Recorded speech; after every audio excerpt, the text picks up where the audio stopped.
কয়েক ওস্তাদ জি চালু হয়ে হুজুর, গেছে। চালু হয়েছে। যাক কয়েকটি আলহামদুলিল্লাহ। মাসালা হুজুর এখান থেকে পড়ি, হ্যাঁ। হ্যাঁ, এখান থেকে। বিসমিল্লাহির রহমানির রহিম। কয়েকটি মাসালা। কষ্টদায়ক কোনো কারণে এক দুইবার শরীর চুলকানো মাকরুহ নয়। সেজদা করার সেজদা করা সম্ভব না হলে সেজদা স্থান থেকে কঙ্কর সরাবে, কিন্তু কিন্তু পূর্ণরূপে সেজদা করার জন্য একেবারে বেশি সরাবে না।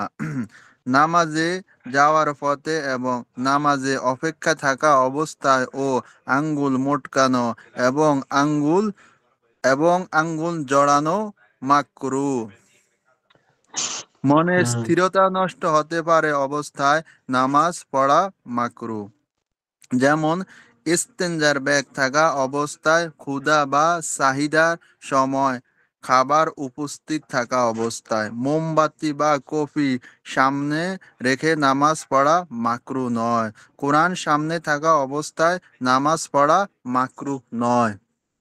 ক্ষতির আশঙ্কা থাকা অবস্থায় সাপ বিচ্ছু মারা মাকরুহ নয়। তবে আমলে কাসির হলে নামাজ ভেঙে যাবে, অবশ্য গুনাহ হবে না। রুকুতে, সেজদা ও কিয়ামে অবস্থায় শরীরে শরীরে থেকে চেপে থাকা কাপড় ঠিক করা মাকরুহ নয়। নামাজের নামাজের নামাজ আদায়ের বিবরণ। যদি তুমি কোনো নামাজ আদায় করতে চাও তাহলে কেবলামুখী হয়ে দাঁড়াও। দুই পায়ের গোড়া ও মাথা এমন ভাবে কেবলামুখী থাকবে এবং মাঝখানে 4 আঙ্গুল পরিমাণ ফাঁক থাকবে, এবং যে নামাজ আদায় করতে চাও সে নামাজের নিয়ত করে দুই হাত কানের লতি পর্যন্ত তোলো। হাতের আঙ্গুল ও হাতের তালুর আঙ্গুল কেবলামুখী থাকবে এবং আঙ্গুলগুলো স্বাভাবিক অবস্থায় খোলা থাকবে, না বেশি লাগানো না বেশি জড়ানো। তারপর আল্লাহু আকবার বলো। মাশাআল্লাহ। তাহরিমা বলার পর সঙ্গে সঙ্গে ডান হাত বাম হাতের উপর নাভির নিচে রাখো। ডান হাতের ছোট আঙ্গুল ও বুড়ো আঙ্গুল বাম হাতের কবজিকে বেষ্টন করবে এবং বাকি 3 আঙ্গুল সোজা হয়ে থাকবে। তারপর নিঃশব্দে সানা পড়ো, যথা সুবহানাকাল্লাহুম্মা ওয়া বিহামদিকা ওয়া তাবারাকাসমুকা ওয়া তাআলা জাদ্দুকা ওয়ালা ইলাহা গায়রুক। তারপর নিঃশব্দে আউযু বিল্লাহি মিনাশ শাইতানির রাজিম এবং বিসমিল্লাহির রহমানির রহিম বলো। তারপর সূরাতুল ফাতিহা পড়ো। তারপর নিঃশব্দে আমিন বলো। তারপর মাশাআল্লাহ। কোন জি পরে তারপর তারপর কোন সূরা বা কমপক্ষে ছোট ছোট 3টি আয়াত বা বড় একটি আয়াত পড়ো। তারপর আল্লাহু আকবার বলে রুকুতে যাও। পিঠ বিছানো থাকবে এবং মাথা ও নিতম্ব সমান থাকবে এবং আঙ্গুলগুলো ফাঁকা ফাঁকা করে দুই দুই হাঁটু শক্ত করে শক্ত করে ধরো। আর রুকুতে অন্তত 3 বার সুবহানা রব্বিয়াল আযীম বলো। তারপর সামি আল্লাহু লিমান হামিদা এবং রব্বানা লাকাল হাম বলতে বলতে রুকু থেকে মাথা তোলো। মুক্তাদির শুধু রব্বানা লাকাল হাম বলবে এবং সোজা হয়ে দাঁড়াও। তারপর তাকবীর বলা অবস্থায় সেজদায় রওনা হও এবং প্রথমে 2 হাঁটু, তারপর 2 হাত, তারপর 2 হাতের মাঝে কপাল ও নাক মাটিতে রাখো। 2 বাহু মাটি থেকে এবং ঊর্ধ্বর উদয়ের এবং ঊর্ধ্বর উদয়ের ঊর্ধ্বয়ের থেকে এবং 2 বাহু পার্শ্বদ্বয় থেকে দূরে থাকবে। তবে ভিড় থাকলে বাহু পার্শ্বের সঙ্গে মিলিয়ে রাখবে। হাত ও পায়ের আঙ্গুল কেবলামুখী থাকবে এবং হাতের আঙ্গুলগুলো মিলিত থাকবে।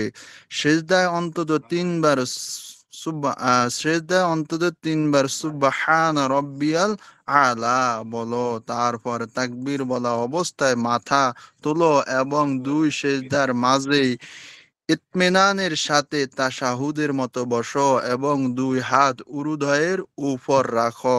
বসা অবস্থায় মাগফিরাতের দোয়া করো, যেমন আল্লাহুম্মা গফিরলি ওয়ারহামনি ওয়াফিনি ওয়াহদিনি ওয়ারজুকনি। তারপর তাকবীর বলা অবস্থায় তৃতীয় সিজদা যাও এবং অন্তত 3 বার সুবহান রব্বিয়াল আলা বলো।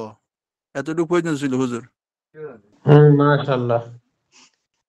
আচ্ছা, দেখি এখানে কিছু প্রশ্ন আছে উপরে, এগুলো আপনারা কেমন পড়ছেন দেখি।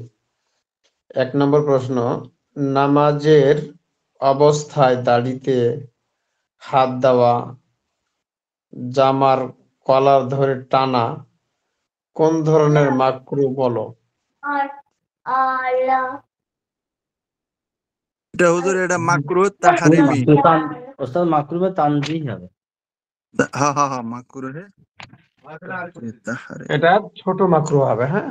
মাকরুহ তানজিহ। 1 বার 2 বার যদি হয় তাহলে ছোট মাকরু।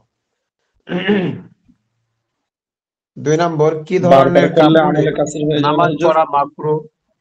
এছাড়া অন্য কাপড় না পাওয়া গেলে তখন কি কি করবে? আওয়াজ আসছে কারণ থেকে। বলতেছি 1 নাম্বারটা যদি বারবার করানো হয় তাহলে তো আমলে কাসির হয়ে যাবে না? হ্যাঁ, কেউ এটা যদি তো বারবার দাড়িতে নামাজের হাত দেয়, দাড়িতে হাত দেওয়া এবং রুমাল ধরে টানা বা গলা যেটাই হোক না কেন, এটা যদি 1 বার 2 বার থাকে তাহলে এটা মাকরু হবে তানজিহি। আর এটা যদি 3 থেকে 3 এর অধিক হয় সেক্ষেত্রে তখন এটা আমলে কাসির হয়ে যাবে। আর আমলে কাসির হয়ে গেলে ওস্তাদ তখন নামাজ দ্বিতীয় ভঙ্গ নাম্বার হবে। হলো এমন কাপড় পরে না যাওয়া যেটা ভদ্র সময় যাওয়া যায় না, প্রাণীর ছবি থাকা, এগুলো পরে করা মাকরুহ। ওস্তাদ হ্যাঁ, দ্বিতীয়টা? দ্বিতীয়টা ঠিক আছে। তাহলে কি ধরনের কাপড়? এই কাপড়ের মধ্যে হয়তো জীবজন্তুর ছবি আঁকা আছে, বা আর ময়লা বাজে কাপড় কাপড় যুক্ত। ভদ্র সমাজে যাওয়া যায় না। হ্যাঁ হ্যাঁ, এ ধরনের কাপড় পরে নামাজে আসাও মাকরু।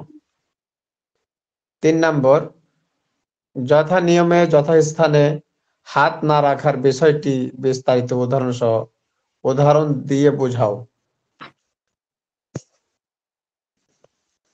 এটা বুঝতে পারছেন? যথা নিয়মে যথাস্থানে হাত না রাখার বিষয়টি বিস্তারিত উদাহরণ দিয়ে বলো। ওই যে যথা নিয়মে, যেমন হানাফি মাযহাবে নাভের নিচে, অন্যান্য মাযহাবে যেমন বুকের ওপরে, বা কোনো মাযহাবে হাত ছাড়া। তো এটা যে মাযহাবে যে এখানে নিয়ম সেইখানে হাতটা বাঁধতে হবে। এখন দেখা গেল উপরে বাঁধলো বা নিচে বাঁধলো, তাহলে এটা কি হবে? এটা ওই মাকরুহ তানজিহিতে পরিণত হবে। 4 নম্বর, নামাজের সময় চোখ বন্ধ রাখার প্রয়োজন বলতে কি বোঝায়? এটা বলেন তো। নাম্বার 4 যেটা বুঝতে নামাজের পারছেন। সময় চোখ বন্ধ রাখা মানে ওই যে নামাজের ধ্যান খেয়াল ঠিক রাখার জন্য যে চোখ বন্ধ রাখে আর কি। হ্যাঁ, তবে নামাজের নিয়ম হলো যে কি চোখ করবে? খোলা রাখা, চোখ খুলে রাখবে। তবে আহ 1 আর 2 বার যদি কেউ চোখ বন্ধ করে ধ্যান ফিরিয়ে আনার জন্য, সেটা হতে পারে। আর এখন কেউ দেখা গেল যে এর খামাখা ওই চোখ বন্ধ করেই আছে, তাহলে এটা তার জন্য কি হবে? মাকরুহ হবে। নাম্বার 5, হাই তোলা মাকরুহ, কিন্তু হাই এসে গেলে কি করণীয়? ওস্তাদ দাঁড়ানো অবস্থায় ডান হাত দিয়ে আর বসা অবস্থায় বাম হাত দিয়ে, এটা শুনেছি, আমি ঠিক জানি না।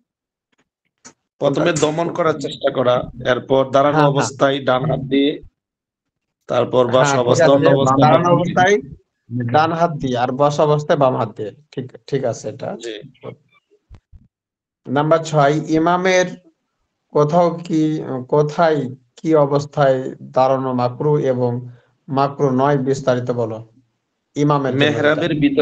মেহরাবের ভিতরে হ্যাঁ, কোনো কারণ ছাড়া কারণ ছাড়া মেহরাবের ভিতরে মেহরাবের ভিতরে দাঁড়ানো দাঁড়ানো এটা মাকরু। মাকরু। মাশাআল্লাহ। আর যদি হ্যাঁ কাতার মানে করতে অসুবিধা হয়, সমস্যা হয়, তাহলে দাঁড়াতে পারবে, অসুবিধা নেই। হ্যাঁ, আপনারা বাদ বাকিরা সব বুঝতে পারছেন তো? জি জি হুজুর, জি। ওস্তাদ। জি, আলহামদুলিল্লাহ। নাম্বার 7, কামড় থেকে বাঁচার জন্য শরীরে বসা মশাকে মারা বা তাড়ানোর কি হুকুম, যেটা এর এটা আগে যদি হুজুর দেখেছিলাম। একটা মশা হয় বা একটা বা দুইটা মশা হয় যেটা মানে সহ্য করার মতো, তাহলে অসুবিধা নেই। আর যদি একাধিক বেশি হয়, কষ্টকর হয়, যে মানে নামাজ পড়তে কষ্ট হচ্ছে মশার কামড়ে, তাহলে তাড়াতে পারবে, তবে সেটা অল্প হ্যাঁ, সময়ের জন্য আর কি। হ্যাঁ, মাশাআল্লাহ। নাম্বার 8, পিছনের জুতা বা সামনে রেখে আহ, পিছনের জুতা বা সামনে রেখে নামাজ পড়ার কি হুকুম? হুজুর এবং সামনে না, এটা সামান হবে, সামান মানে মাল আচ্ছা, সামানা। সামান হবে না। আচ্ছা, মাল সামান। পিছনের জুতা বা সামান, সামান অর্থাৎ সামান, ঠিক আছে, সামনে নয়। সামান অর্থাৎ মাল সামানা। পিছনে জুতা বা সামান রেখে নামাজ পড়ার কি হুকুম? না, পিছনে তাহলে সামান, সামান বলতে কি মালপত্র হতে পারে। তো এগুলো যদি কেউ পেছনে রাখে, আর তার যদি মনে এরকম আশঙ্কা থাকে যে চুরি হয়ে গেল নাকি, কেউ নিচ্ছে নাকি, তাহলে সেই ক্ষেত্রে তো এরকম বারবার তার মনটা ফিরে যাবে ওদিকে, সেই ক্ষেত্রে নামাজ পড়াটা মাকরুহ হবে। এই জন্য সামনে রেখে নামাজটা কি করবে? নামাজ পড়বে। বা জি। জুতাও যদি এরকম দামি জুতা হয়, সেই ক্ষেত্রে বক্স আছে না, বক্সে রাখবে। আর নাম্বার 8, নাম্বার 9, নামাজের রোকন, ওয়াজিব ও সুন্নাত তরক করার কি হুকুম? ওস্তাদ, তাহলে রোকন রোকন, ছেড়ে গেলে নামাজ হবে না, ওয়াজিব তরফ হয়ে গেলে সহযোগিতা দিতে হবে। হ্যাঁ, আর আর সুন্নত যদি ছুটে যায় তাহলে ওস্তাদ নামাজ হয়ে যাবে, কিন্তু নামাজ অসম্পূর্ণ থাকি দেবে আর কি। মাশাআল্লাহ, মাশাআল্লাহ। তাহলে এখানে 3টা দেওয়া আছে। একটা হচ্ছে রোকন অর্থাৎ ফরজ, এটা ছুটে গেলে তো নামাজ হবেই না, আবার নতুন করে শুরু করে পড়তে হবে। ওয়াজিব, নামাজ ওয়াজিব যদি তরক হয়ে যায় বা ছুটে যায় ভুলবশত, তাহলে স্মরণ আসা মাত্রই বা স্মরণ আসার পরে শেষ বৈঠকে কি করবে? সাহু সিজদা দিবে। আর সুন্নাত তরক হয়ে গেলে নামাজ হয়ে যাবে, কোনো কি লাগবে না, সাহু সিজদা লাগবে না। তবে সুন্নাত ছুটে যাওয়ার কারণে নামাজটা তার কমতি থেকে যাবে। এখন আসেন, যেখান থেকে পড়া হয়েছিল তারপর থেকে আমরা শুরু করি। ওস্তাদ, এই একটা মাসালা ছিল আমাদের যেটা পড়া হচ্ছে ওর মধ্যেই। আচ্ছা, ওস্তাদ, বলেন। নামাজের মধ্যে আঙুল মটকানো, এইটা মাকরু, আঙুল মটকানো। আর ওই আঙুল জোড়ানো মানে ওই যে গুটিয়ে রাখা হয়, অনেকে গুটিয়ে রাখে হাত পা এইসব। আহ, ঠিক ওস্তাদ, আমি বুঝলাম একবার না। পড়ছি, নামাজে যাওয়ার পথে এবং নামাজের অপেক্ষায় থাকা অবস্থায়ও আঙুল মটকানো এবং আঙুল জড়ানো মাকরু। আঙুল মটকানোটা বুঝি, আঙুল জড়ানো মানে গুটিয়ে যারা রাখে হাত পা। ও আচ্ছা, এখানে বিষয়টা হলো যে মসজিদে আঙ্গুল মটকানো এটা হচ্ছে একটা আলাদা মাকরু, হ্যাঁ। আর নামাজের ভিতরে যেতে হয়তো সেটা তো আলাদা বিষয়। যদি এটা আমল কাছে পর্যন্ত চলে যায় তাহলে তো নামাজ ভঙ্গ হয়ে যাবে। আর যদি একবার দুইবারের মধ্যে থাকে তাহলে নামাজ ভঙ্গ হবে না, মাকরু থাকবে। আর একটা বিষয় হচ্ছে যে অনেক সময় মসজিদের মধ্যে আহ সময় আছে, বসে থাকে না, তো এক আঙ্গুল আর এক আঙ্গুলের মধ্যে ঢোকায় রাখে, এক হাতের আঙ্গুল জি গুলো আর এক ওস্তাদ। হাতের মধ্যে। তো হ্যাঁ হ্যাঁ, এটা, বুঝতে পেরেছি। এই বসাটা না বসা, মানে এটার ব্যাপারও হাদিসের মধ্যে আর কি এরকম পাওয়া যাবে। উম, যে এক আঙ্গুল গুলো, এক হাতের আঙ্গুল গুলো আর এক হাতের আঙ্গুলের মধ্যে ঢোকায় না রাখা, এটা কেমন যেন একটা আহ মানে বাবু বাবু টাইপ লাগে, যে আল্লাহর ঘরে জি আসছে, আবার ওস্তাদ। এটা কেমন যেন একটা অহংকারী বসার মতো লাগে। তো এই জন্য এই ভাষাটা না বসা, এই জন্য এটা মাকরু। জি ওস্তাদ। আচ্ছা, ঠিক আছে, তাহলে আমরা পরে যাই। তাহলে নামাজের বিবরণ চলতেছে এখানে। যেটা প্রথমে গেল, যে সানা, সানা সবার মুখস্থ আছে তো নাকি? জি হুজুর। মাশাআল্লাহ। আর দুই সিজদার মাঝখানে এই যে মাগফিরাতের দোয়া, এটা কি সবার মুখস্থ আছে? এই দোয়াটা জি মুখস্থ হুজুর। করে নিবেন আপনারা সবাই। এই ছোট্ট একটি দোয়া, কিন্তু খুব সুন্দর কার্যকারী দোয়া। নামাজের মধ্যে আমি দোয়া করতেছি, আল্লাহুম্মা গফিরলি। হ্যাঁ, আল্লাহ আপনি আমাকে মাফ করেন। একটা হচ্ছে নামাজের বাইরে দোয়া করা, খেয়াল করেন সবাই। নামাজের বাইরে দোয়া করা, হুজুর আহ এটা যদি আগে পড়ে হয় আর তাহলে নামাজের সমস্যা হবে? ভিতরে দোয়া করা, এটার মধ্যে অনেক পার্থক্য আছে। যে নামাজের মধ্যে দোয়া করা, আল্লাহ আপনি আমাকে মাফ করেন, ওরহামনি, রহম করেন, ওয়া আফানি, বা ওয়া আফিনি, আপনি আমাকে সুস্থ করেন। বলছিলাম হুজুর যে ওয়াহ, এটা কি আগে পড়ে হলে সমস্যা হবে? বুঝলাম না। মানে ওই যে শব্দগুলো ওয়াফিনি, ওয়ারজুকনি, ওয়াহদিনি, এগুলো একটা যদি আগে পরে হয় তাহলে কি সমস্যা হবে? না, কোনো অসুবিধা নাই। যদি কেউ মনে করেন যে আল্লাহুম্মা আগফিরলি, এটি প্রথমটা ঠিক রাখলো, ওয়ারহামনি ওয়া আফানি, তারপরে ওয়ারজুকনি ওয়াহদিনি, এভাবে যদি কেউ বলে কোনো অসুবিধা হবে না। তবে এখানে যেটা যেভাবে আছে এভাবে বললেই সব থেকে প্রথম বেশি দুইটা ভালো। প্রথম দুইটা ঠিক আছে, আল্লাহুম্মা গফিরলি ওয়ারহামনি। এরপরে আমি দুই জায়গায় পাইছি ওই যে ওয়াফিনি, এটা শেষে দে, ওয়াহদিনি ওয়ারজুকনি, হ্যাঁ, এগুলো আগে। যেগুলো শব্দ হচ্ছে দোয়া। হ্যাঁ, আপনি একটা আগে করলেন, একটা পরে করলেন, এটা না কোনো অসুবিধা নেই। আপনি মনে করেন যে আফানি পরে নিয়ে গেলেন, ওয়ারজুকনি আগে নিয়ে আসলেন, এটা না কোনো সমস্যা হবে না। ঠিক আছে, আমরা তারপরে পড়ি। নাম্বার 53 নম্বর পৃষ্ঠা, দেখেন সবাই খেয়াল করেন। নতুন পড়া শুরু হচ্ছে, সবাই একটু মনোযোগী হন। খেয়াল করি তাহলে সবাই। 53 নম্বর পৃষ্ঠা শুরু থেকে, যাদের হার্ড কিতাব আছে ওখানে ধরে। তারপর তাকবীর বলে সিজদা থেকে মাথা তোলো। তো এখানে কি বলেছিল? সুবহান রাব্বিয়াল আ'লা 3 বার, অর্থাৎ সিজদাতে। তারপর তাকবীর বলে সিজদা থেকে মাথা তোলো। তারপর দু হাত, দেখেন, মাথা, তারপরে দু হাত জমিনে ভর না দিয়ে, হাতে অনেক সময় কি করে আমরা ধাক্কা দিই। আসলে যাদের শক্তি সামর্থ্য আছে, শরীরে তাকত আছে, তারা কি করবে? হাত আহ, হাত হাত দিয়ে ধাক্কা দিবে না, সরাসরি পায়ের ভরে উঠবে। ধাক্কা না দিয়ে, জমিনে ভর না দিয়ে কি করবে? দাঁড়াবে। এবং না বসে সোজা দাঁড়াবে। অনেক সময় আহ কি করে, দ্বিতীয় সিজদা থেকে উঠে বসে, তারপরে আবার দাঁড়ায়। এটা এখানে যেটা বলছে যে আহ এবং না বসে সোজা দাঁড়িয়ে যাবে, সোজা দাঁড়িয়ে যাও। এবং এ পর্যন্ত 1 রাকাত হলো। তাহলে দাঁড়ানো পর্যন্ত 1 রাকাত কমপ্লিট হলো। এরপর দ্বিতীয় রাকাত। এবার দ্বিতীয় রাকাত, প্রথম রাকাতে যা যা করেছো দ্বিতীয় রাকাতেও তা করো, তবে 2 হাত উঠাবে না। এবং আউযু বিল্লাহ ও সানা, সানা ও আউযু তাআউযুজ, সানা ও তাআউযুজ পড়বে না। তার এখানে সানা মানে সুবহানাকাল্লাহুম্মা যেটা গেছে, তারপরে একটা হচ্ছে তাআউযুজ, অর্থাৎ আউযু বিল্লাহি মিনাশ শাইতানির রাজিম, এটা পড়বে না। দ্বিতীয় রাকাতে সানা এবং আউযু বিল্লাহ এটা পড়বে না। দ্বিতীয় রাকাতের দ্বিতীয় সেজদা থেকে উঠে বাম পা বিছিয়ে তার উপর বসা এবং আঙ্গুলগুলোকে কিবলামুখী করে ডান পা খাড়া রাখো। এটা বুঝতে পারছেন কি?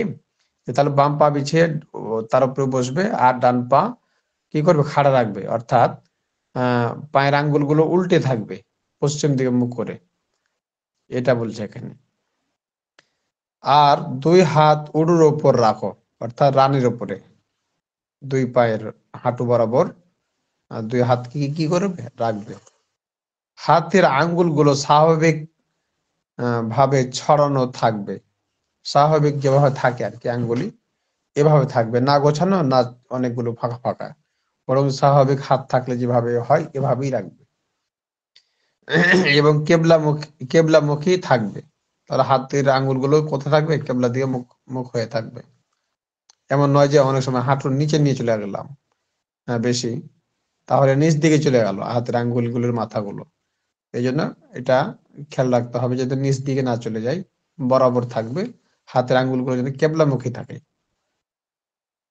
তাহলে নামাজের এটা পরিপূর্ণ শিক্ষা দিচ্ছে, নামাজের ধরন। এটা অনেক সময় আমাদের কিছু কম বেশি থাকলে পারে, এখান থেকে আমাদের জানা হয়ে যাবে। তারপর হযরত আব্দুল্লাহ ইবনে মাসউদ রাদিয়াল্লাহু তাআলা আনহু হইতে বর্ণিত তাশাহুদ পড়ো। হযরত আব্দুল্লাহ ইবনে মাসউদ রাদিয়াল্লাহু তাআলা আনহু হইতে বর্ণিত তাশাহুদ পড়ো। যেমন আত-তাহিয়াতু লিল্লাহি ওয়াস সালাওয়াতু ওয়াত তাইয়্যিবাত, আসসালামু আলাইকা আইয়ুহান নাবিয়্যু ওয়া রাহমাতুল্লাহি ওয়া বারাকাতুহু, আসসালামু আলাইনা ওয়া আলা ইবাদিল্লাহিস সালিহিন, আশহাদু আল লা ইলাহা ইল্লাল্লাহু ওয়া আশহাদু আন্না মুহাম্মাদান আবদুহু ওয়া রাসূলুহু। এই তাশাহুদটা হযরত আব্দুল্লাহ ইবনে মাসউদ রাদিয়াল্লাহু তাআলা আনহুর হাদিসে পাওয়া গেছে। তিনি বর্ণনা করেছেন হাদিসটি। তাশাহুদ যাদের মুখস্থ নাই, বা যারা নতুন এসেছেন বা জেনারেল শিক্ষিত যে সমস্ত ভাইরা আছেন, মুখস্থ করে নেবেন সহিশুদ্ধ ভাবে। আর মুখস্থ তো সবারই আগে থেকে আছে আলহামদুলিল্লাহ, এক্ষেত্রে আমরা সহিশুদ্ধ করব। আচ্ছা, তারপরে দেখি আর লা ইলাহা, দেখেন এখানে একটা মাসালা শিখাবে।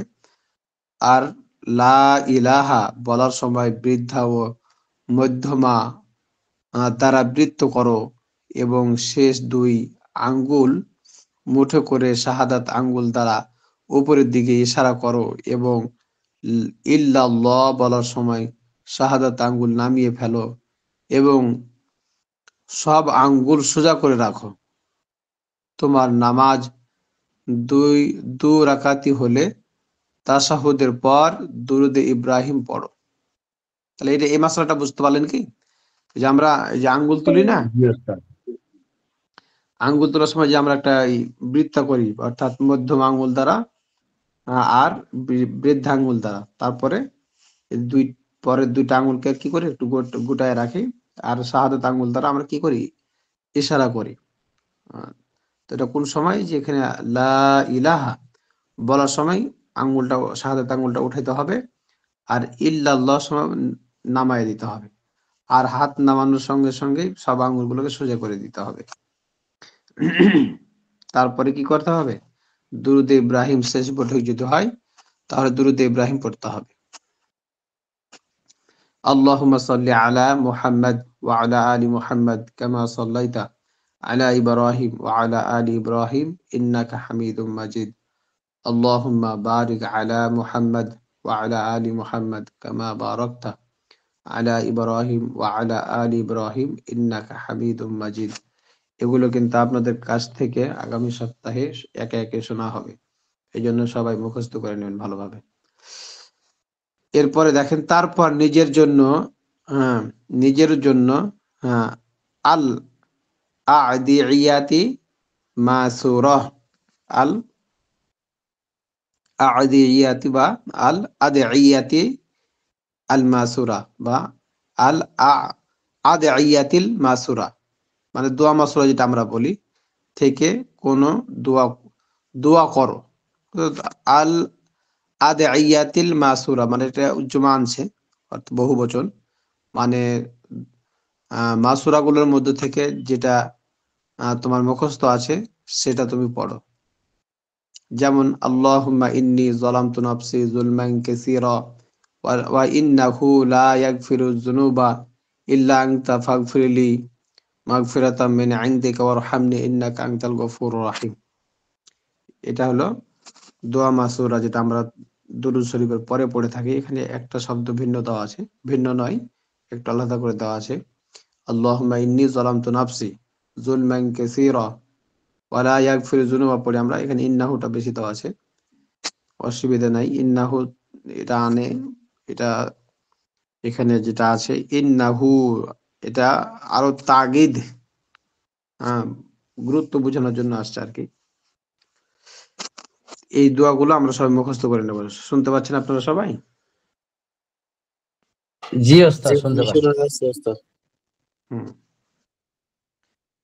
তারপরে আসি আমরা, তারপর আসসালামু আলাইকুম ওয়া রাহমাতুল্লাহ বলে প্রথমে ডানে পরে বামে সালাম ফেরাও।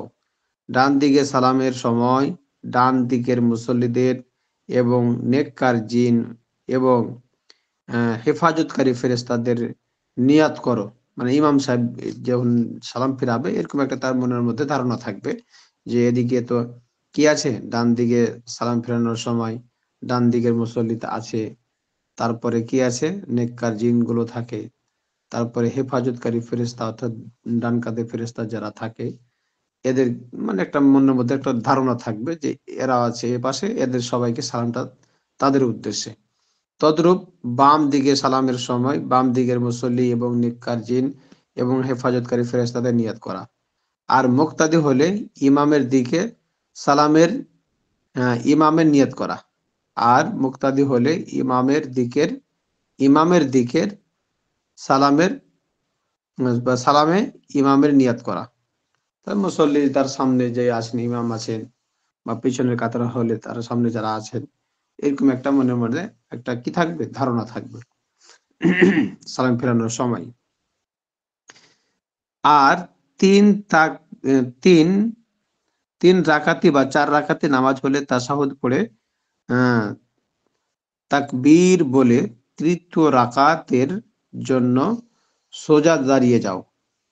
তা 3 রাকাত অথবা চতুর্থ রাকাতের নামাজ যদি হয় তাহলে কি করবে, তাকবীর বলে সোজা দাঁড়িয়ে যাবে। তৃতীয় রাকাতে শুধু সূরা সূরাতুল ফাতিহা পড়ো, তারপর আগের নিয়মে রুকু ও সিজদা করো। 3 রাকাতে নামাজ 3 রাকাত নামাজ হলে শেষ বৈঠক শুরু করো। আর 4 রাকাতে হলে এর তৃতীয় রাকাতের দ্বিতীয় সিজদা থেকে তাকবীর বলে সোজা দাঁড়িয়ে যাও এবং শুধু সূরাতুল ফাতিহা পড়ে একই নিয়মে রুকু সিজদা করে শেষ বৈঠক শুরু করো। এখানে প্রশ্নমালা আছে 3, 4, 5টা। তারপর দেখেন জামাতের বিবরণ জামাতের বিবরণ। যদি শরীয়তসম্মত কোনো ওজর না থাকে তাহলে প্রাপ্তবয়স্ক ও স্বাধীন পুরুষের জন্য জামাতের সঙ্গে নামাজ পড়া ওয়াজিব। খেয়াল করেছেন আপনারা সবাই মাসলাটা? যদি শরীয়তসম্মত কোনো ওজর না থাকে তাহলে প্রাপ্তবয়স্ক ও স্বাধীন পুরুষের জন্য জামাতের সঙ্গে নামাজ পড়া ওয়াজিব। তাহলে ওজর ছাড়া বাড়িতে নামাজ পড়া যাবে না, এটা ওয়াজিব। ওয়াজিব তরক করলে যেমন গুনাহ হয়, ঠিক জামাত তরক করলে ঠিক একই গুনাহ হবে। কেননা নবী সাল্লাল্লাহু আলাইহি ওয়াসাল্লাম সারা জীবন জামাতের পাবন্দি করেছেন। তদ্রূপ সাহাবায়ে কেরাম রাদিয়াল্লাহু তাআলা আনহুম তিনারাও তিনাদের জামানা থেকে বর্তমান যুগ পর্যন্ত উম্মত জামাতের পাবন্দি করে এসেছে। সাহাবায়ে কেরাম রাদিয়াল্লাহু তাআলা আনহুম এর যুগে জামাতের এত গুরুত্ব ছিল যে মাজুর ও প্রকাশ্য মুনাফিক ছাড়া কেউ জামাত তরক করতেন না। আমাদের তো মনে করেন যে একটু অসুস্থ হলে বা একটু বাহানা পেলে তো অনেক সময় বাড়িতে নামাজ পড়ে নেই। তারপরে তো মনে করেন চেয়ার ছাড়া তো নামাজ হয় না অসুস্থ ব্যক্তিদের। কি অবস্থা! জামাত তরকে অভ্যস্ত ব্যক্তি ফাসিক। দেখেন, জামাত তরকে অভ্যস্ত ব্যক্তি ফাসিক এবং তার সাক্ষ্য গ্রহণযোগ্য নয়।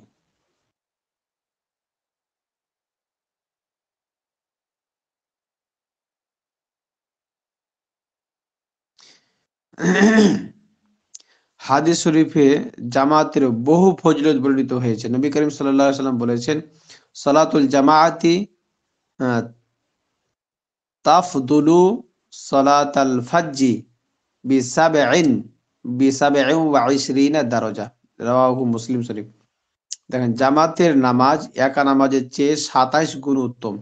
সালাতুল জামাতের নামাজ তাফদুলু সালাতাল ফাজ্জি একা নামাজ পড়া হইতে বিসাবইন ওয়া ইশরিনা দারাজা 27 গুণ উত্তম সওয়াব বা 27 গুণ সওয়াব বেশি দেওয়া হয়। একা নামাজ পড়লে 1 রাকাতের বিনিময়ে 1 রাকাতের সওয়াব দেওয়া হয়। জামাতে নামাজ পড়লে 1 রাকাতের বিনিময়ে 27 গুণ সওয়াব দেওয়া হয়। এই জন্য এই হাদিসটা কত শক্তিশালী হাদিস মুসলিম শরীফ থেকে। তাহলে আমরা সবাই জামাতে নামাজ পড়ার চেষ্টা করব, পারতপক্ষে কোনো সমস্যা না হলে। এরপরে আসেন,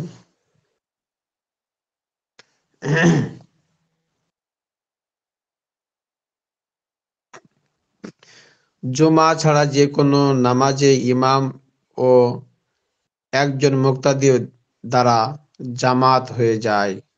জুমার জামাতের জন্য ইমাম ছাড়া 3 জন পুরুষ আবশ্যক। বুঝতে পেরেছেন কি এই মশলাটা? জামাতের নামাজ একা নামাজের চেয়ে 27 গুণ উত্তম। জুমা ছাড়া যে কোনো নামাজে ইমাম ও একজন মুক্তাদি দ্বারাই জামাত হয়ে যায়। জুমার নামাজের জন্য ইমাম ছাড়া 3 জন ব্যক্তি লাগবে। ইমাম দিয়ে 4 জন ব্যক্তি হলে পরে জুমার নামাজ পড়া যাবে। যে কোনো নামাজ জামাত ছাড়াও আদায় হয়ে যায়, তবে জুমা ও 2 ঈদের জন্য জামাত শর্ত। জামাত ছাড়া জুমা ও ঈদের নামাজ সহি নয়। তো ঈদের নামাজ জামাত লাগবে, একা একে পড়া যাবে না।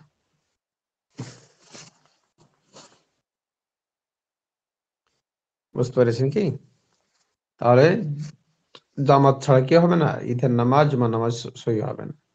স্ত্রী লোক, বালক, অসুস্থ মস্তিষ্ক, গোলাম ও ওজরগ্রস্ত ব্যক্তির উপর জামাত ওয়াজিব নয়। দেখেন, খেয়াল করেন, স্ত্রী লোক মহিলাদের জন্য আর কি, বালক যারা ছোট বাচ্চা, তারপরে অসুস্থ মস্তিষ্ক যার মাথার গন্ডগোল, গোলাম যারা, তারপরে ওজরগ্রস্ত ব্যক্তির উপর জামাত ওয়াজিব না। তবে তারা জামাতে নামাজ পড়লে সবের অধিকারী হবে। অবশ্যই স্ত্রী লোকদের ঘরে নামাজ পড়াই উত্তম। বুঝছেন সবাই? অবশ্যই স্ত্রী লোকদের ঘরে নামাজ পড়াই উত্তম, যেহেতু হাদিসে ফজিলত বর্ণিত হয়েছে।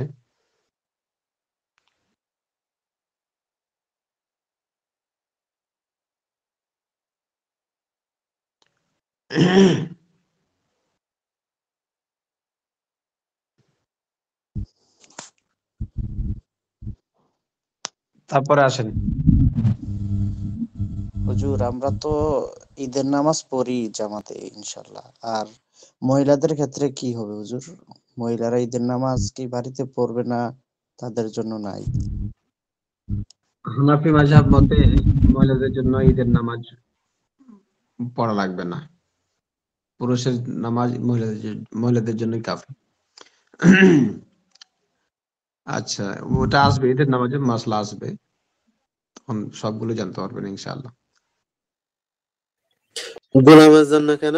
গোলামের জন্য কেন জামাত তরফ করা হুকুম?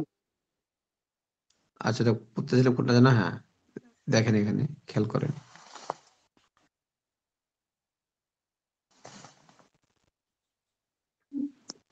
স্ত্রী লোক, বালক, অসুস্থ অসুস্থ মস্তিষ্ক, গোলাম, অসুস্থ অসুস্থ মস্তিষ্ক, গোলাম ও ওজরগ্রস্ত ব্যক্তির উপর জামাত ওয়াজিব না। এরা জামাতে চাইলে আসতে পারে, নাও পারে। যদি মনে করেন যে এরা আহ স্ত্রী লোক, বাড়িতে নামাজ পড়বে, বালক চাইলে বাড়িতে নামাজ পড়তে পারে, ছোট বাচ্চা যে মনে করেন যে এখনো ভালো করে কিছু বোঝেনি, তারপরে যে পাগল আর যে ওজরগ্রস্ত যার সমস্যা আছে, সে তো চাইলে বাড়িতে নামাজ পড়তে পারে, তাদের জন্য জামাত ওয়াজিব না। তবে জামাতে নামাজ পড়তে আসতে পারে তারা, বাধা নাই।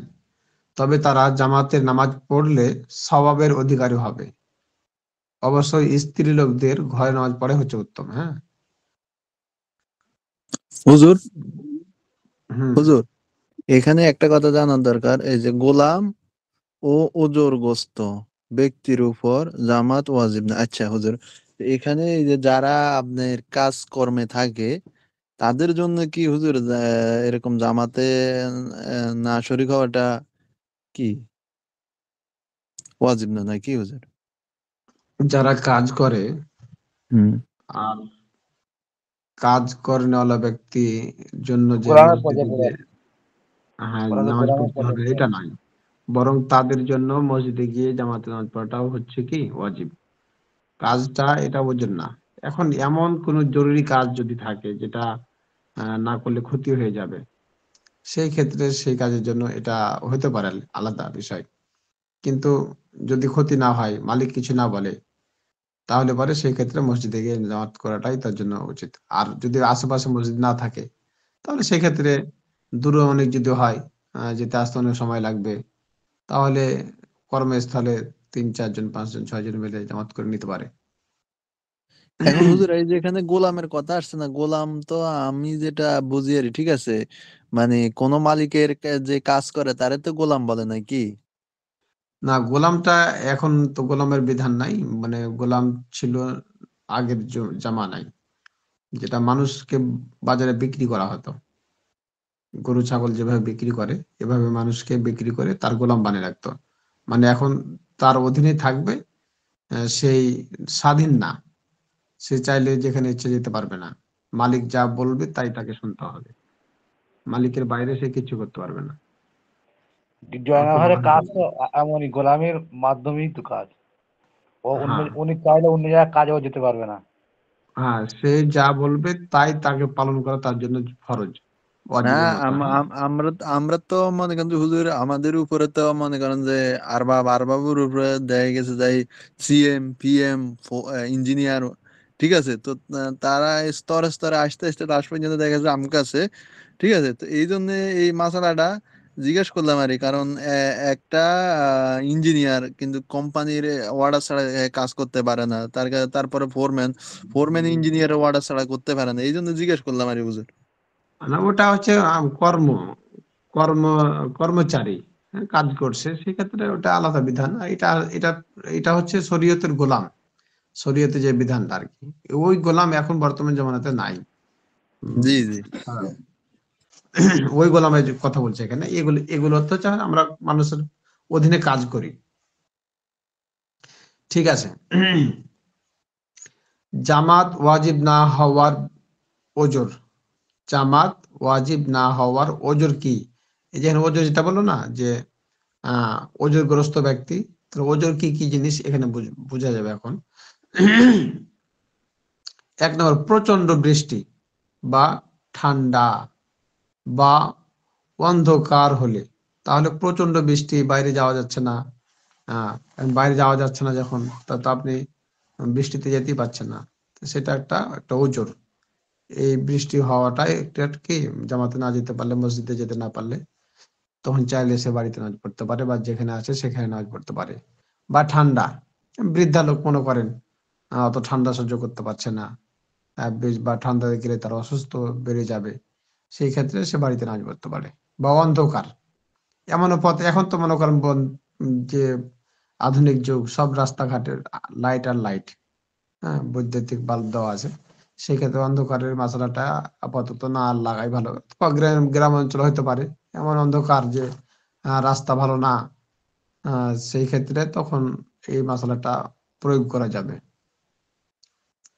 পথে ভীষণ কাদা হলে, এমন রাস্তা যে হাঁটাই যাচ্ছে না, আহ, তাহলে পারে এরকম ভীষণ কাদা হলে পারেও এটা একটা ওজর। রাতে প্রচন্ড ঝড় হলে, ঝড়ের সময় বাইরে গেলে বিপদ, সেই ক্ষেত্রে বাড়িতে নামাজ পড়তে পারে। বা যেখানে অবস্থান করছে সেখানে। হেঁটে মসজিদে যেতে না পারার মতো অসুস্থ বা বৃদ্ধা হলে, এমন দূরে মসজিদ বা যেখানে হাঁটার বৃদ্ধ মানুষ যেতে পারছে না, তাহলে সে বাড়িতে নামাজ পড়তে পারে। এবং অন্ধের সাহায্যকারী না থাকলে, দেখেন অন্ধ মানুষ, তার সাহায্যকারী মসজিদে যেতে আসতে কার সাহায্য লাগে, যার সাহায্য লাগে সে নাই, তাহলে অন্ধ ব্যক্তিও নামাজ পড়তে পারে বাড়িতে।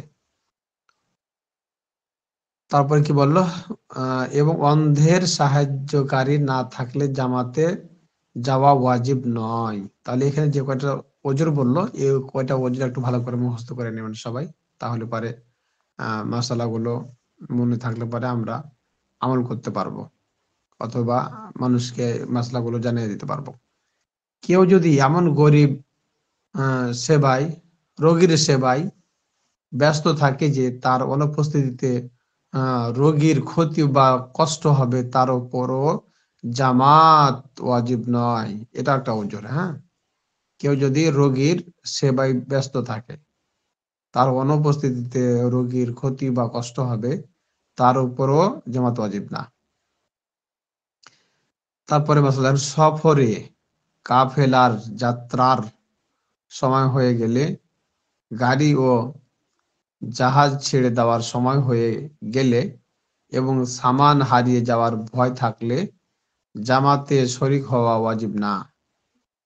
খেয়াল করেন এখানে, তো সফরে কাফেলার যাত্রার সময় শুরু হয়ে গেছে, আর মনে করেন যে ট্রেন ছেড়ে দিবে কিছুক্ষণের মধ্যে, তাহলে আপনি নামাজটা পড়ে নিতে পারবেন আগে। অথবা জাহাজ ছেড়ে দিবে, সেই ক্ষেত্রে একাই নামাজটা পড়ে নিয়ে আপনি গাড়িতে উঠে গেলেন। এবং সামান হারিয়ে যাওয়ার ভয় থাকলে, এমন আপনার মালপত্র আছে যে পিছনে রেখে, বা যদি আমি নামাজ পড়তে যাই বাইরে রেখে, তাহলে পরে নামাজ কি আমার সামান হারিয়ে যাবে, চুরি হয়ে যাবে, সেই ক্ষেত্রে নামাজটা সামানের সামনে বা ওখানে পড়ে নিতে পারবে। জামাতে শরিক হওয়া, তাহলে কি বলছে, এবং সামান হারিয়ে যাওয়ার ভয় থাকলে জামাতে শরিক হওয়া ওয়াজিব নয়। তারপর দেখেন, ইস্তিনজার হাজত হলে, ক্ষুধার সময় খাবার উপস্থিত হলে এবং খাওয়ার চাহিদা থাকলে জামাতে শরিক হওয়া ওয়াজিব না। দেখেন, তো ইস্তিনজা এমন ভাবে তার ইস্তিনজা বেগ আসছে যে থামাই মুশকিল হয়ে যাচ্ছে, তাহলে সেই ক্ষেত্রে ইস্তিনজা করবে আগে। ক্ষুধার ক্ষুধার সময় খাবার উপস্থিত হলে, এমন ক্ষুধা লাগছে যে খাবার উপস্থিত আছে, কারণ খাবার না খেলে তার অবস্থা খুব কঠিন, তাহলে সেই ক্ষেত্রে খাবারটা খাবে। জামাতে এরকম অবস্থা সৃষ্টি হলে পরে জামাতে যাওয়া উচিত না। এখান থেকে থাক, বুঝতে পারছেন? মাসলাগুলো পড়ে নেবেন সবাই ভালোভাবে, কেউ বাদ দিবেন না। মাসলাগুলো খুব জরুরি আমাদের, বিশেষভাবে এই কিতাবটা থেকে আমাদেরকে কিন্তু মাসলা মাসাইল শিখতে হবে। বিশেষভাবে ইবাদত এবং মুআমালাত সম্পর্কে এই কিতাবে বর্ণনা করা হচ্ছে। এটা যদি আমরা না পড়ি তাহলে আমরা না ইবাদত ঠিক মতো করতে পারবো, আর না আমরা মুআমালাত মানুষের সাথে ঠিক করতে পারবো। এই জন্য এই কিতাবটা আল্লাহ তাআলার সাথে সম্পর্ক করা এবং মানুষের সাথে লেনদেন করাটা আমাদের জন্য সব থেকে বেশি ভালো হবে। তো এই জন্য এই কিতাব সবাই পড়ে ভালোভাবে আমরা মাসলাগুলো ইয়াদ করার চেষ্টা করব। তাহলে আজকে এই পর্যন্ত থাক। হুজুর, বলেন। এই কিতাবটা কি আমরা পুরো শেষ করাইবে? পুরাই তো শেষ করার নিয়ত আছে, দেখা যাক কত দূর যাই। হুজুর, আগের বেচের কি আপনি এই এসব ফিক্সি করে পড়াইছেন? আগের ব্যাচেরটাও পড়াইছি, তো ওদেরটা শেষ করতে পারেনি। আপনাদের শেষ করতে পারবো কিনা, ওদের 100-150 পৃষ্ঠা মতো হয়েছিল। 150 পৃষ্ঠা? হুজুর, তাহলে আমরা আরো বেশি বেশি দেন। আপনাদের আপনাদের কত দূর যাবে আমি বলতে পারছি না। হুজুর, ওই 150, 100, মোট কত পৃষ্ঠা আছে? হুজুর আছে তো 184 পৃষ্ঠা। 184-85 পৃষ্ঠা মতো আছে। এই শেষ করার চেষ্টা করবো আমি যতদূর যাই। হুজুর, এই পর্যন্ত ওদের কতটুকু ছিল হুজুর? আমরা এখন যতটুকু ছিলাম, এতটুকু আরো বেশি ছিল না কম ছিল হুজুর? এটা তো বলতে পারছি না এই সময় কত দূর ছিল, তবে আপনাদের একটু বেশি বেশি আছে মনে হয়। দেখা যাক, আরো আপনাদের বাড়াই কয়জন? দেন। আর একটু বাড়াইতে হবে, হ্যাঁ, তাহলে শেষ হয়ে যাবে ইনশাআল্লাহ। ঠিক আরো আছে, বাড়াই এই দেন পর্যন্ত থাকলো আজকে। আর হুজুর। হুজুর, ওই যে কিছু একটা টার্গেট রাখেন হুজুর, এখন কত পৃষ্ঠা পড়া হয়েছে আর কত পৃষ্ঠা সামনে বাকি আছে, ওই হিসাবে টার্গেট করে আম করে দেন হুজুর। তাহলে দেখা গেছে আচ্ছা, ঠিক কিতাবটা আছে। আমরা আরো পুরোটাই 100 শেষ পৃষ্ঠা করতে ধরুন, পারবো। আরো 100 পৃষ্ঠা অন্তত পক্ষে পড়তে হবে আপনাদের, বুঝতে পারছেন? আরো অন্তত পক্ষে 100 পৃষ্ঠা পড়তে হবে জি। আপনাদের। আরো মোটামুটি ধরেন যে আরো 25-27টা ক্লাস হবে। 25-27টা ক্লাস যদি হয় তাহলে পরে অন্তত পক্ষে আরো বেশি পড়া লাগবে, 4 পৃষ্ঠা করে পড়া লাগবে। ঠিক আছে, আমরা চেষ্টা করবো শেষ করার। ইনশাআল্লাহ। আমার একটা মশলা জানার ছিল জি। বলেন। জি, বলছিলাম একটু আগে পড়লাম যে জুম্মার নামাজের জন্য শর্ত হলো 3 জনের। তা হ্যাঁ, জুম্মার নামাজ কি শুধু মসজিদে পড়া যায়, অন্য অন্য জায়গায় যাওয়া যাবে না? হ্যাঁ, জুম্মার নামাজ যদি মসজিদ না থাকে আশেপাশে, যদি প্রত্যন্ত অঞ্চল হয়, বা প্রত্যন্ত অঞ্চলে তো জুমা হবে না, যেহেতু প্রত্যন্ত অঞ্চলের শর্তটা জুমার বাইরে চলে গেল। এমন জায়গায় গেছেন যেখানে মসজিদ অনেক দূরে, বা কর্মস্থলের এখানে অনেকগুলো মানুষ আছে, সবাই যেতে পারছে না, এখানে যদি তারপর 8-10 জন 20 জন মানুষ থাকে, বা সর্বনিম্ন যদি 4 জন থাকে, তাহলে জমা করতে পারবে ওখানে, আজান দিয়ে যেমন নামাজ পড়তে পারবে। আর যদি কাছাকাছি মসজিদ থাকে হবে না, তাই তো? কাছে মসজিদ থাকলে মসজিদে যাবেন, সেক্ষেত্রে মসজিদে যাওয়া উত্তম।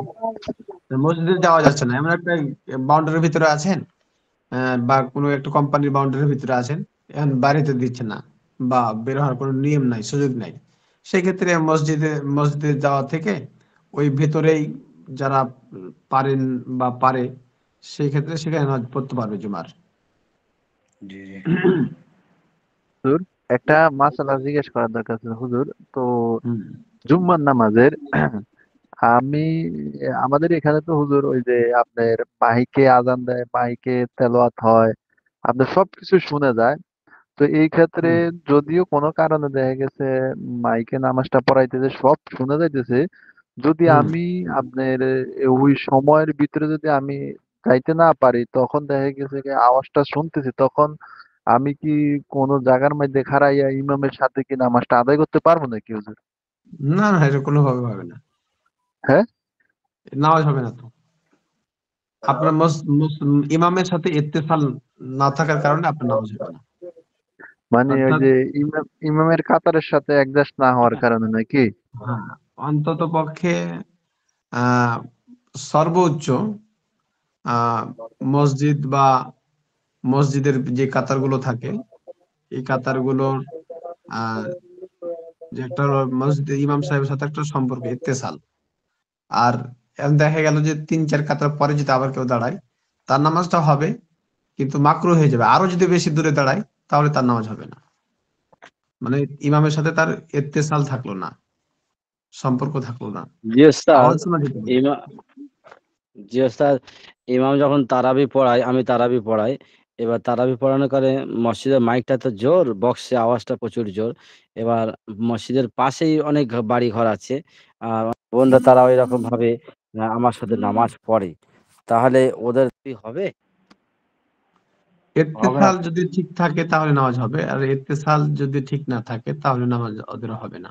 মানে ইত্তেসাল বলতে কি বোঝায় যে ইমাম যে মসজিদে নামাজ পড়াচ্ছেন যে জায়গা থেকে, আহ, তার পরের যে কাতার আছে, এটা হচ্ছে ইমামের পরের ইত্তেসাল, তারপরের কাতার হচ্ছে তাদের ইত্তেসাল, তারপরে কাতার হচ্ছে তাদের ইত্তেসাল, এভাবে আহ, কাতারের পর এক কাতারের পর আর কাতার দাঁড়াবে।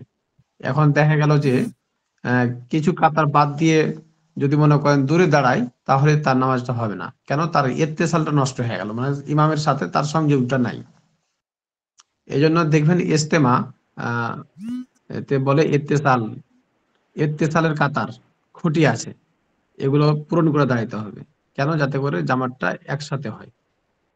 আর চাইলে তো মনে করেন যে মক্কা শরীফে নামাজ হচ্ছে টিভির আওয়াজে, বা মনে করেন যে আহ এখন তো ইন্টারনেটের যুগ, ইন্টারনেটের মাধ্যমে আওয়াজ তো আমরা এখানে বাংলাদেশে বা ইন্ডিয়াতে বসেও পাওয়া যাবে। তো সেই ক্ষেত্রে কি আমি ওই মক্কা শরীফের ইমামের পিছনে বা আওয়াজে কি আমি নামাজ পড়তে পারবো? এখানে বসে পারবো না। কেন? আমার অনেক দূর আছে একটা জি। ফারাক্কা আছে, যার কারণে এই নামাজটা হবে না। ঠিক অনুরূপ ভাবে আপনার সাথে যদি মুসল্লিদের ইত্তেসাল ঠিক না থাকে, তাহলে তাদের নামাজটা হবে না। এই জন্য এক কাতারের পর আরেক কাতার, আরেক কাতারের পর আরেক কাতার, এইভাবে কাতার বাই কাতার, এটা হচ্ছে ইত্তেসাল। অন্তত পক্ষে 2-3 কাতার যদি ফাঁকাও হয়, তাও নামাজটা হয়ে যাবে। আরো যদি বেশি ফাঁকা হয়, তখন নামাজটা আর হবে না। মানে ইমামের সাথে আর সম্পর্ক থাকলো না তাদের। আওয়াজ শোনা যাক, আওয়াজ নিয়ে কোনো নাই। আওয়াজ যদি নাও শোনা যায়, আর যদি কেউ মনে করেন যে ইত্তেসাল থাকে, কিছুটা অনুভব করে যদি কি করে রুকু সিজদা করে, তাও তাদের নামাজটা হবে। কিন্তু ইত্তেসাল না হলে পরে নামাজ হবে না। এদিকে খেয়াল রাখবো ইনশাআল্লাহ আমরা সবাই। আচ্ছা হুজুর, আরেকটা মাসলা জিজ্ঞেস করার জন্য হুজুর, আমি নামাজে দাঁড়াইছি, এখন নামাজে দাঁড়ানোর পরে মনে করেন যে আমার এই যে কি বলে, এই যে আমরা যে আজকে একটা মাসলা হয়েছে না, যে চোখ বন্ধ করা যাবে না। এখন আমি ঘুমে জিমে গেছে হঠাৎ করে, মানে পরিদম এই অবস্থা, তাইলে কি এই অবস্থায় কি আমার নামাজটা ভাঙ্গে দেবে নাকি হুজুর? এমন ঘুম যে ঘুমের দ্বারা তার চেতনা ঠিক থাকে না, তাহলে সেই ঘুম নামাজ ভঙ্গের কারণ হবে। ঠিক আছে, ইনশাআল্লাহ পড়তে থাকেন। আর